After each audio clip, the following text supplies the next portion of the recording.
Well, welcome to the High Performance Herd. Today, we're lucky to have Matt Aston, the CEO of GPRS. GPRS is the national leader in private utility locating and concrete scanning. Matt, welcome to the podcast. Love that you're here.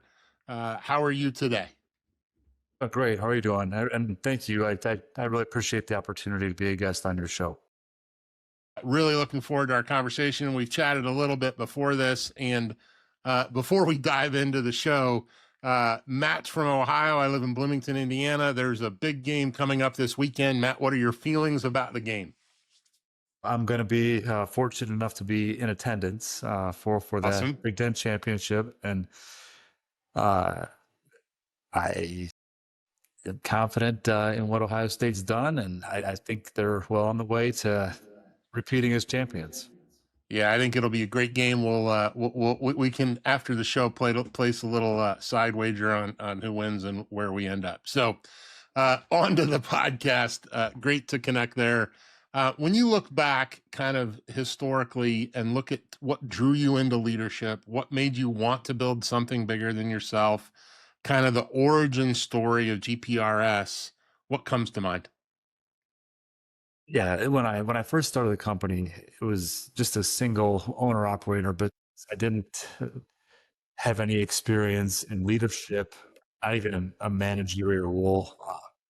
I was 24 when I started GPRS, and I realized quickly that if I were going to lead even a small group of people, I was going to have to push myself and start to get comfortable doing things that maybe didn't come quite naturally to me. And it was this, I don't want to say obligation, but just an understanding that people that were working with choosing to work in GPRS with me, they weren't going to achieve their potential unless I pushed them in some way. And that's really what I think the essence of leadership is you have to recognize potential in someone that they don't necessarily see in themselves yet. And, you shared a little bit when we chatted last time of kind of the origin story. Your dad had a business, pushed you to think about that. Share with the listeners a little bit about that.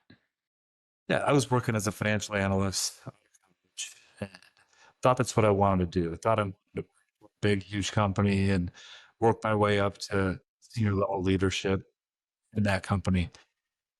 It didn't take long for me to realize that big companies weren't my thing. I didn't like the red tape and the bureaucracy, stupid policy to just for the sake of policy. So I talked to my dad, and he started a contract company. I was 3 years, and I talked to him about going into business with him, and his initial reaction was very positive. He said, any father would love to alongside their son. About a week later, he came back to me and said, "Yeah, I don't think this is ready. I think you should probably look at doing something on your own, and I could help you, get something started." And I was initially pretty disappointed in that response. I thought that working with my dad would be great, and I wound up starting at the GPRS. And we were in his office. He actually gave me the magazine. And there was an advertisement for this ground penetrating radar, which I hadn't really heard of before. And one of the applications advertisement identified was finding electrical services that are either buried within local concrete. And I knew from helping those jobs with my dad's company, high school and college, that was a need, that this was a continuous problem. It seemed inevitable that if they were going to cut through electrical at some point in time. And there was a way to solve this problem. I thought we could build a business around it. And that was that kind of that singular application where GPRS started. But today, it's a lot more than just finding electrical services. Well, so from that, I'll call it modest start. Your dad pushes you, you read something in the back of a magazine, there's an ad, you order a piece of equipment. If you fast forward today and let the audience know a little bit about the business, what does the business look like today? Today, we're just under 1,000 employees. We'll do about 220 million in 2025 total revenue, and probably 10% or less of our revenue comes from finding electrical services prior to concrete cutting. About 40% is still a concrete application, but the majority of our business underground still heavily tilted towards damage prevention, mostly on the utility side prior to excavation. But then we also have the service lines where we do video pipe inspection, cameras through sewers, quality inspections inside a sewer pipe. We do 3D laser scanning to create digital twins or bit models of existing space. And then also we do leak detection. And one of the things that we're working on now is called Site Map, where it kind of started out the thought was, what if we could create basically a Google Maps for underground infrastructure for private facilities and campuses, and all of those services, scanning, utility inspection, video pipe inspection, laser leak, it all feeds into Sitemap to create this underground infrastructure map where there are problems, where the utilities are. Yeah, and it's a platform that we've built. It is available now for the facilities that we're working, hospitals, university campus, manufacturing facilities, any complex facility that relies on critical underground infrastructure is really our sweet spot. Matt, that's an awesome origin to today. If you look back at that whole journey and go, hey, this is what I'm most proud of, what is it? The team that I built around, no doubt. I was saying, and I believe is 100% true. In any business, when things go well, the CEO gets too much credit, and when things go poorly, he takes on too much blame. But our business has gone exceptionally well, and the team around me has just been absolutely incredible.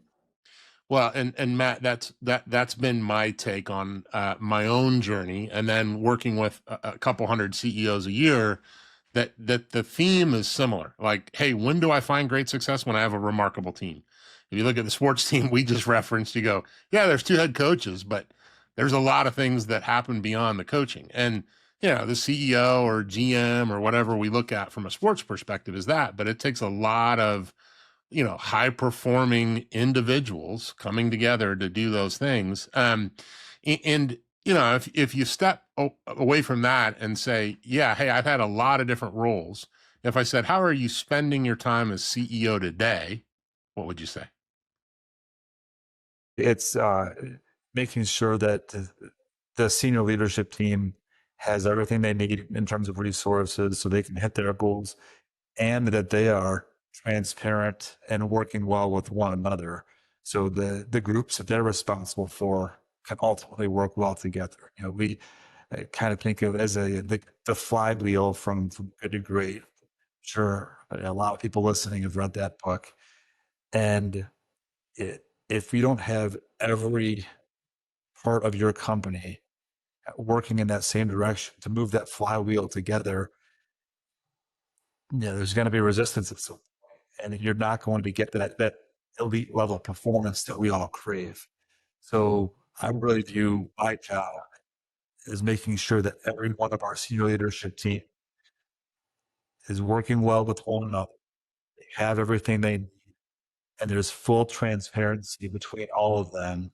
If one's struggling in an area, then they have the courage to go address that struggle with whoever can fix it, and then the humility to receive the potential for an issue that they may be causing. So Matt, you're talking about something that is often referred to as something like healthy conflict, that we're able to discuss things in a way, we're able to battle in the room, we're able to disagree, yet come out of the room and be aligned. If you look at your team's growth to that, or you think about something else in the scale, um, where either in that journey or journey of growth did you go, yeah, we're just not doing well, we need to improve. I need to make changes. Something that triggered for you, yeah, I got to do something different in this, I'll call scale from you to 1,000 employees. There had to be something along the way where you're like, yeah, I need to be different. Yeah, I remember a senior leadership meeting probably 10 or 12 years ago, and we were starting to experience some pretty tremendous growth. And we had the senior leadership meeting, and I opened up the meeting with a new concept that I introduced to the company, and we called it candor over diplomacy, where as long as it's done within a mutual respect, which is one of our core values, you should be able to go to someone and blunt, very clear terms and address what an issue is. Um, because when we go and the language is too soft or too diplomatic, I think ultimately what that leads to is misinterpretation. So I'm a big Buster Stallone fan, and I used a clip from Rocky 3, where after he lost to Clubber Lang, he was training with Apollo for that rematch. His wife has him on the beach in Santa Monica, and he's kind of half-assing his way through training. And she calls him up. She says, what are you afraid of? You know, what's the truth? And that's the message that I used for our team. Like, if you can't be 100% truthful, you can't go to someone and call them out and say, hey, we have an issue, and I think it might be on you, then we're never going to get a elite level performance that we offer. Awesome. Great use of kind of a way and a metaphor to move the team through kind of this, we'll call it artificial diplomacy. Everyone's agreeing, shaking their head, and we know it's not true. Sounds like you've pushed through that. Were there other signs that either the structure you had in place, leadership team, I'm sure you've had to make changes as you look back and say, yeah, where were periods where things weren't working like that, that you and your team have overcome and that you're proud that you've overcome?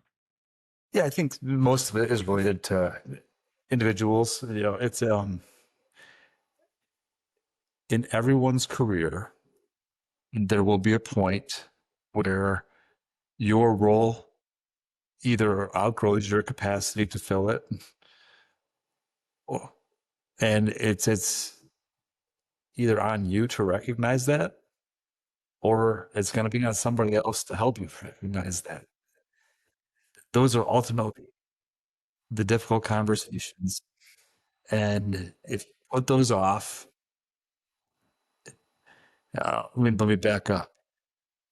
I have put those in the past, and when I do finally make the move, it's happened a couple times. They say, "Man, that was overdue," or we see the change in performance, and it's not that you don't like the person. It's not that but you have to recognize it as a leader. You have to recognize when the individual's role has capacity to fill it. And it's going to happen in every company. It's going to happen in every person at some point. Awesome. If you look at kind of the growth and scale, there's more companies that fail doing that than experience what you've done. If you look at that, have you had frameworks, advisors? What's helped you move that way? What's worked? What hasn't? In kind of that scale and growth to get to this high performing team? We I've been part of peer groups. I've been part of Vistage. I got a lot of value out of that. Where uh, yeah, other leaders from different organizations, kind of share what's going on in their business, share their struggles, share how to overcome. I've hired outside consultants, mentors that have been helpful.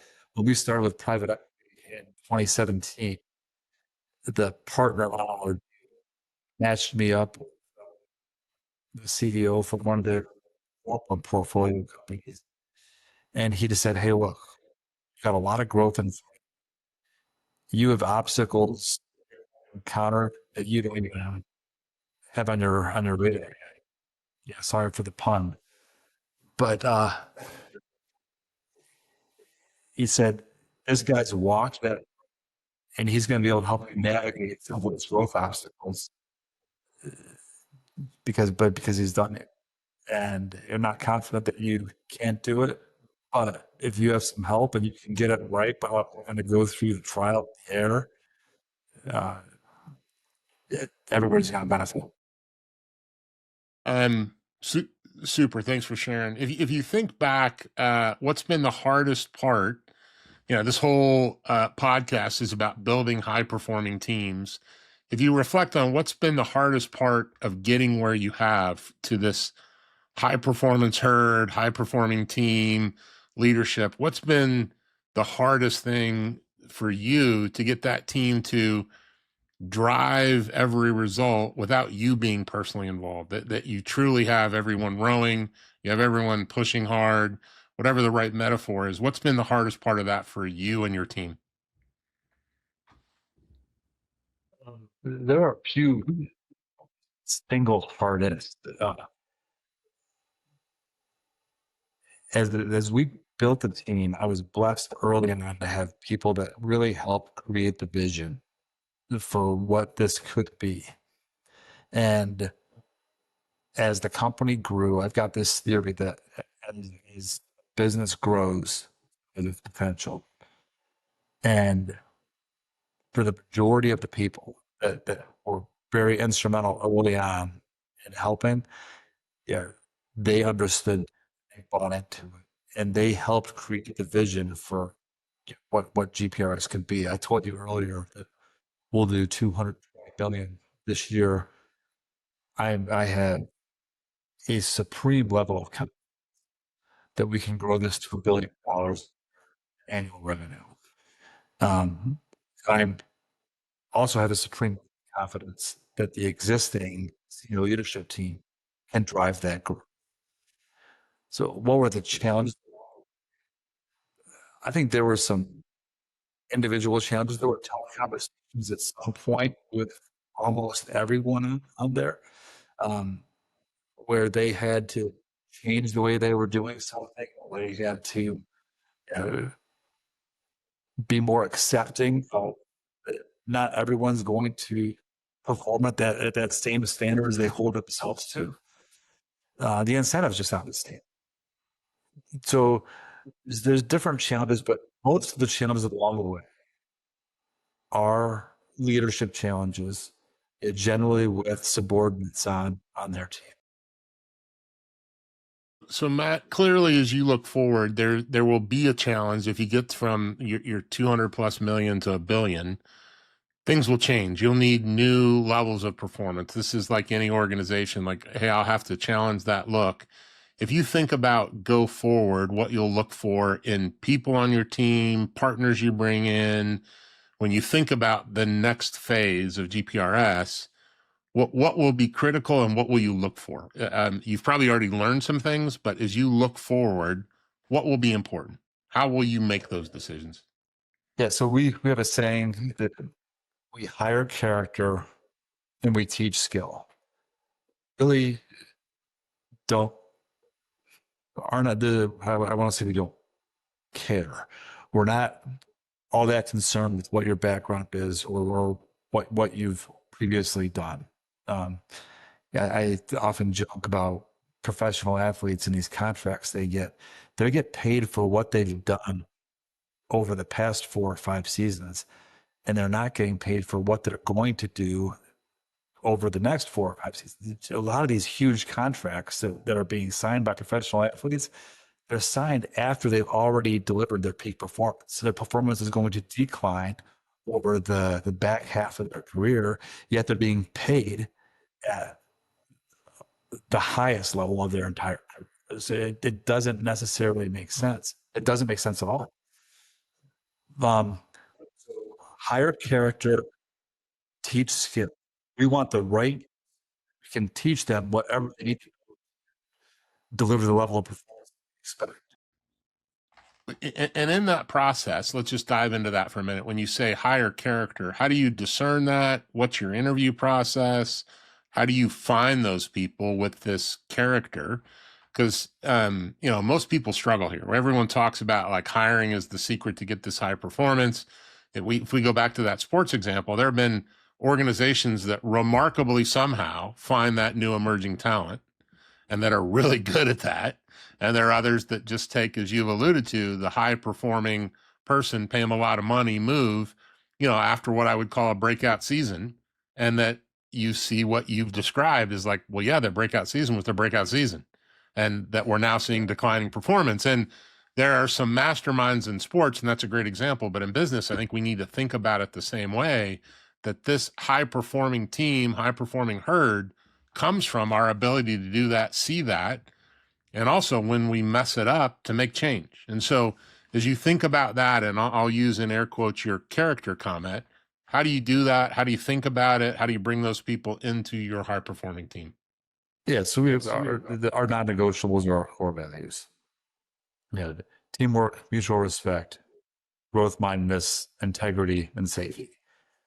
If we get any hint that they're not going to be aligned in any one of those core values, the interview's over. Yeah, wish you the best, but you can't be on the team. And then I think within each team within our business, there's a subculture, and as long as it falls within that overarching core values of these subcultures, each manager or leader in that team has to use their own discernment. The individual fit in the subculture of that team. And we've been very good at it. We don't hire on the first interview series, especially for our field team. We'll do right along.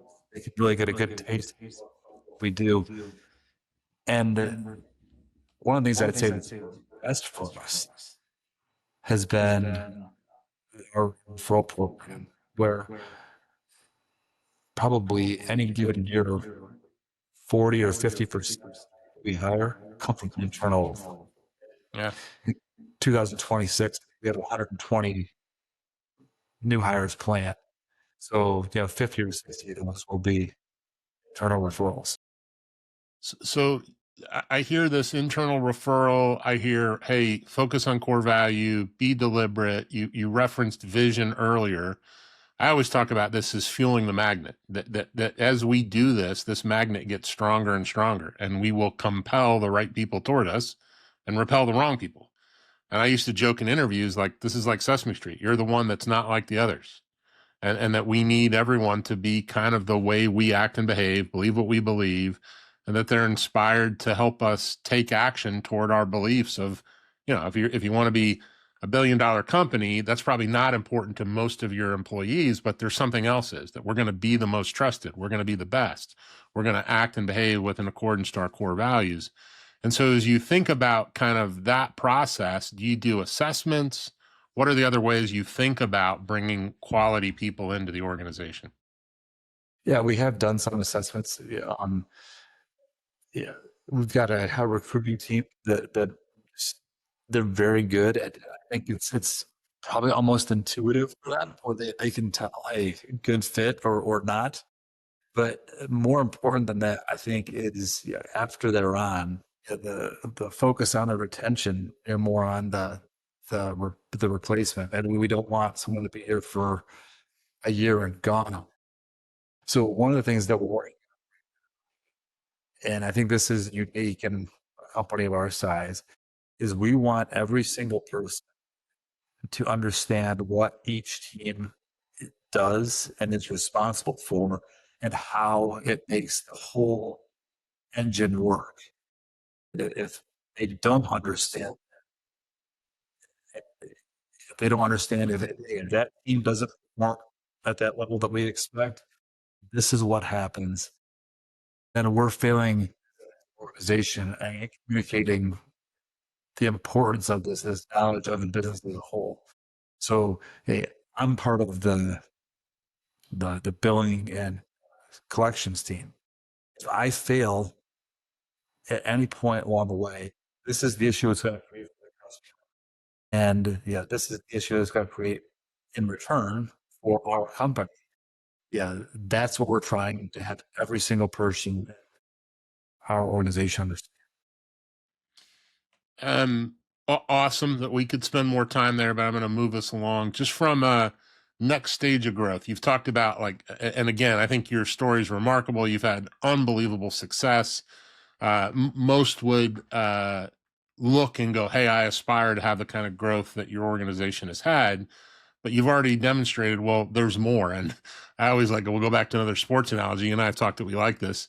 Saban had one of his assistants said, "We just won the national championship. We're all in the locker room celebrating. He let us celebrate." And then he's walking around the locker room after a couple hours going, "I'll see you all tomorrow morning at 7:30." And they all went to that meeting. And it's like, well, yeah, we're so far behind in recruiting. We need to pour into it. And when you think about your next stage of growth, when you think about, hey, we've gone and come a long way, we're doing things remarkably well, as you think about what's needed to make that next stage of growth possible, what comes to mind for you? We have a mentality in our company that's core to our culture. We call it widen the gap, where we have built a substantial lead in terms of size, but also in terms of quality over our competition. The level at which we deliver, and it's we were meeting 5 years ago, and the question was, what are our customers going to want from us in 2030, and how can we deliver that and well before 2030? Yeah, I go back to Amazon, and I don't think 10 years ago people would have expected to go shopping at their computer and expect to have everything that they ordered delivered to the next day. But they've changed. Amazon has changed it. Now that is the expectation. Now we're irritated if we don't get it 24 hours. And so, okay, so how can we relay that to GPRS? Or what could we do? That's really where we came up with. Okay, we're very good at helping these companies find whatever's underground, know where their utilities are. But what could we do to make this even better? And that's where this idea for SiteNet was born. So there's Google Maps of infrastructure for private facilities and campuses. And we spent the last 5 years building it. One of the things I think we've learned is that it's never done. Building software, you're never done. That there's always improvement to be made, release or enhancement. But we've got this to the point more than viable. We're seeing a ton of traction. I think I saw that revenue is up 286% site map, 24 to 25. So we're very confident that is the foundation for the next couple of decades of growth within GPRS. Yeah, Matt, again, remarkable. As you think about this concept of widen the gap and you look forward, I'm sure there's always a balancing act of, well, what internal resource do I have? External resource? How do I hire? Even in this site map, you guys aren't a software company, so you wrestle with this. Well, do we do it ourselves? Do I bring in partner? Do I bring outside resource? Do I hire externally? When you think about that challenge, how do you think about it? Yeah, this is where the deal of a butt would be helpful. Yeah, I'll just give a little bit of advice to anyone who thinks about building software is don't take the low bid. uh, yeah, we struggle for a long time. You're right. We're not a services business, and our first partner was not good, and it probably set the whole project back a year or two. But now we've had to throw away a lot of the stuff that they did and start from scratch. But we are now confidently moving forward. And our private equity sponsors have been helpful in creating some connections to give us some oversight and advice. We now have someone on our board who is, was vice president of technology with Uber. So has been through again someone who's navigated that some of the obstacles that we're going to be facing. Yeah, Matt, and you shared some interesting things there that like, well, I've had to broaden my horizon. I've had to add more expertise. I've had to look at and make mistakes. And I think every organization that scales will do that. We have to look and go, well, we got to take risks. We got to learn. I love earlier when you talked about widen the gap and how do we move at a pace that says we have to deliver something beyond the expectation of where our clients are today and that we need to try things, learn, press forward. Clearly that comes with some pain, that comes with a way of doing things. If you looked and said, yeah, hey, in that journey, in that movement, if I could change one thing today about my leadership team, the business, if I could change that one thing today to have more success, what comes to mind? So hindsight's 2020. I think if I could go back and do it over again, I would have been more aggressive early on. Most of our initiatives that we've taken on have been very good. I have more regrets for delay and waiting and maybe some things that I didn't do. I really don't have regrets over what I did. We have as a leadership, even as the company grows, now as we approach 1,000 people, we will maintain the ability to be agile.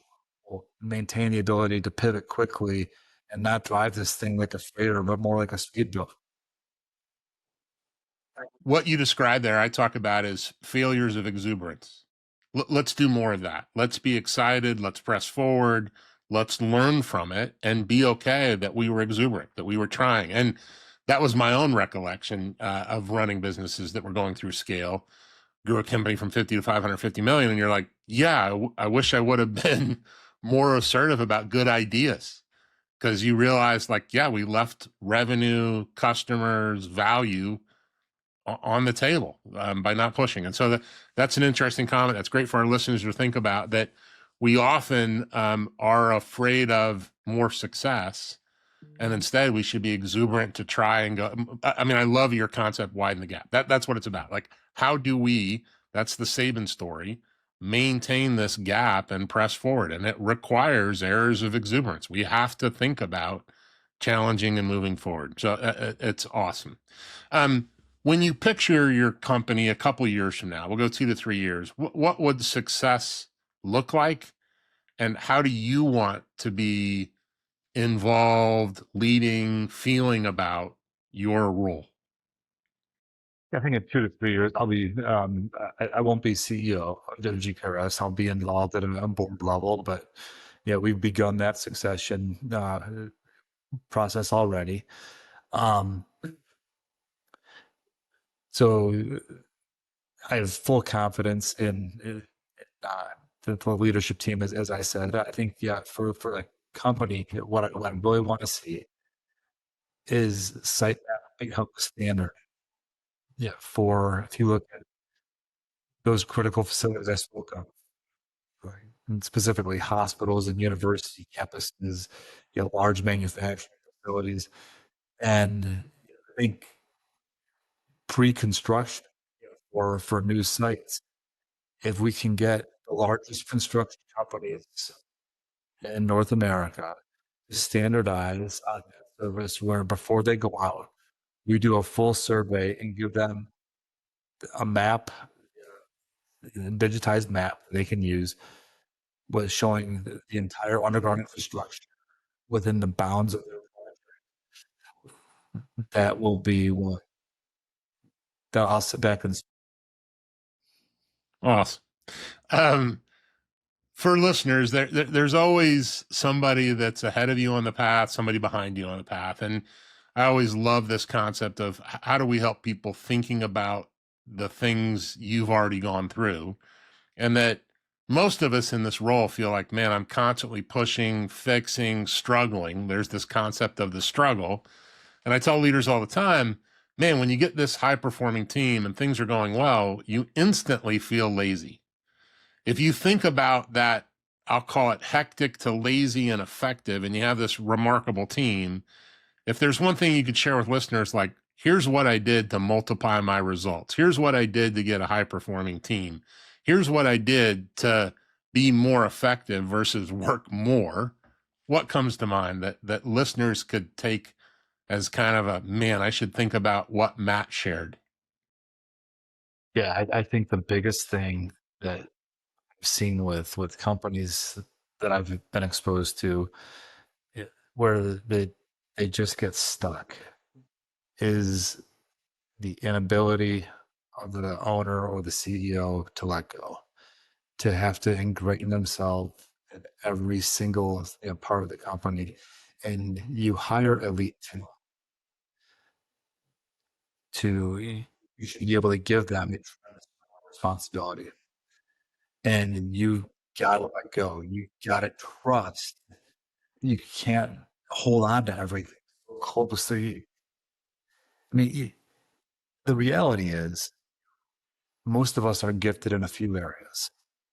We're not gifted in every aspect of the organization. So you hire to complement your weaknesses and you focus on your areas of strength and then give full autonomy to those that you put in charge of the other areas. So Matt, you hit on something really powerful there. In your own journey of the, hey, I got to fill in gaps. I got to understand the team dynamic. I always use the baseball field analogy. Like, I'm a really good first baseman. Well, I don't know how to pitch. I don't know how to play center field. I need to bring people in that can really do that well. If you think about your own journey there and share with listeners, like, here's what I had to do to get through that gap, to jump to the next level. What was kind of your own learning in that experience? Yeah, one thing on this, in fully vulnerable, candid. I am not operational in nature. I want no part of it. Strong in vision, reasonably strong in communicating vision. But we call it commanders within GPRS. One of the consultants that's worked with our company is a 24-year Navy SEAL, and worked his way up to commander and SEAL teams. And in my dealings with it, he said, Matt, you don't have to know how. You've got to tell the team what you want. And then they understand what you want. Come back to you the plan on how it's going to be achieved. And that's worked extremely well for us. Every year we put out our new commanders. There's a growth component to it, and then here's how we're going to achieve that growth. Awesome. If listeners want more about you, your company's journey, want to learn more about GPRS, where should they go? GPRS, we're all over LinkedIn. If you search GPRS LinkedIn, it's the red box with the GPRS logo in it. I'm also on LinkedIn. Matt Aston, Aston, as they spell my last name.